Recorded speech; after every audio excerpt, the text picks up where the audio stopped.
Olá! Já parou para pensar se a gente pudesse literalmente ouvir as rochas para saber se o armazenamento de CO2 lá no fundo da Terra está seguro?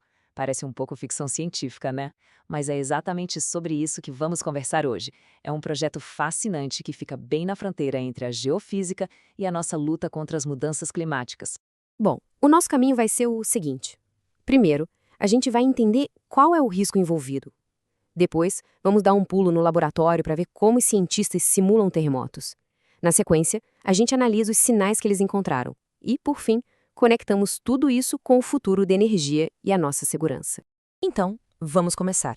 O risco sísmico do CO2. Uma das grandes apostas para combater a mudança climática é essa: capturar o carbono e enterrar bem fundo. Só que essa solução pode trazer um desafio bem inesperado e sério.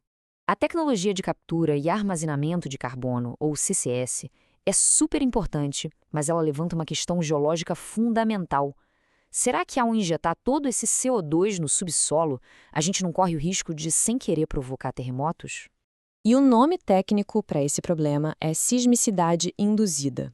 Pensa assim: quando a gente bombeia qualquer fluido lá para baixo, a gente mexe com as tensões naturais das falhas geológicas que já existem. E essa alteração pode potencialmente funcionar como um gatilho para tremores de terra. Ok, então como a gente estuda esse risco sem causar um desastre de verdade? A resposta está aqui, criando terremotos no laboratório. É isso mesmo, os cientistas recriam o fenômeno todo em um ambiente super controlado, em escala bem pequena. E a principal forma de imitar um terremoto no laboratório é com um processo chamado de stick slip. Imagina duas superfícies se pressionando.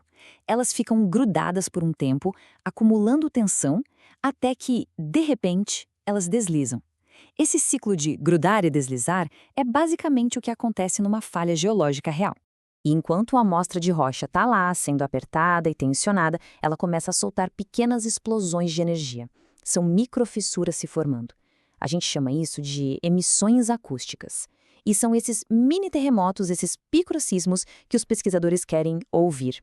Agora a gente chega na parte da inovação, porque ouvir esses sussurros da rocha é o grande desafio.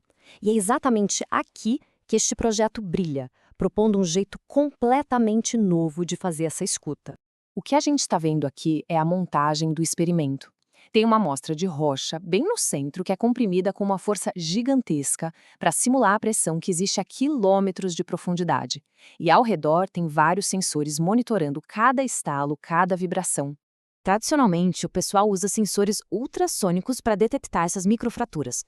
Pensa neles como microfones super sensíveis, que conseguem captar sons em frequências altíssimas, muito além do que qualquer ser humano consegue ouvir. E aqui está o pulo do gato. Em vez de usar esses sensores ultrassônicos, que são complexos e caros, essa pesquisa fez uma pergunta diferente. E se a gente usasse acelerômetros piezoelétricos? São sensores bem mais simples, que trabalham em frequências mais baixas e são, no fim das contas, muito mais fáceis de operar e de interpretar. Então, a grande pergunta que o experimento precisava responder era essa: será que os gritos das microfraturas também acontecem numa frequência mais baixa? E mais importante, será que um acelerômetro comum tem sensibilidade para pegar esses sinais? Muito bem, a teoria é ótima, mas e na prática? Funcionou? Agora a gente vai mergulhar nos dados para ver o que esses acelerômetros mais simples conseguiram de fato ouvir. O processo foi bem direto. Primeiro, capturaram todos os dados brutos de vibração da rocha. Depois, usaram umas ferramentas bem poderosas de processamento de sinal para procurar padrões escondidos que indicassem uma falha iminente. A primeira ferramenta foi a densidade espectral de potência, a famosa PSD. É como se fosse um equalizador de som super avançado. Ele mostra exatamente em quais frequências ou notas a energia se concentrou mais durante o processo de quebra da rocha. A segunda ferramenta, o espectrograma, é ainda mais legal. Se o PSD mostra quais notas foram tocadas com mais força, o espectrograma mostra exatamente quando cada nota foi tocada. É literalmente a partitura musical da rocha se quebrando ao longo do tempo. E a análise desse espectrograma foi a prova definitiva.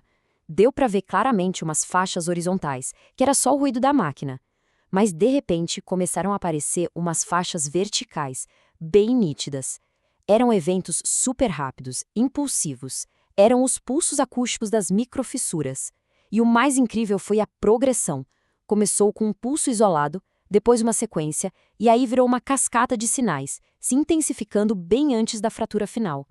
E esses dados aqui de outros experimentos parecidos confirmam exatamente esse fenômeno. A linha vermelha mostra que o número de eventos acústicos pequenininhos acelera de forma dramática, exponencial, um pouquinho antes do grande deslizamento. É a tal falha em cascata. Ou seja, o veredito foi um sim bem alto e claro. Os sensores mais simples, os acelerômetros de baixa frequência, funcionaram perfeitamente e conseguiram capturar os sinais que antecedem a quebra da rocha. Ok, a técnica funciona no laboratório. E agora, a grande pergunta é: como a gente leva essa descoberta daqui, do ambiente controlado, para o mundo real, para aumentar a segurança de verdade? Bom, o próximo passo já está sendo pensado. A equipe quer montar um novo experimento, um pouco mais realista, para simular o deslizamento entre dois blocos de rocha, imitando ainda melhor o comportamento de uma falha geológica. No fim das contas, a ideia por trás de todo esse trabalho é essa: conseguir diminuir a lacuna gigantesca que existe entre o que acontece com uma rocha de milímetros no laboratório e o que acontece com uma falha geológica de quilômetros na natureza. Isso tudo nos deixa com uma última reflexão, que é o grande objetivo dessa pesquisa. Será que essa técnica mais simples, mais barata e eficaz pode um dia nos ajudar a construir sistemas de alerta? Sistemas que nos avisem sobre tensões perigosas se acumulando em locais de armazenamento de CO2 antes que um problema maior aconteça? Se a resposta for sim, ouvir as rochas pode ser a chave para um futuro energético mais seguro e sustentável.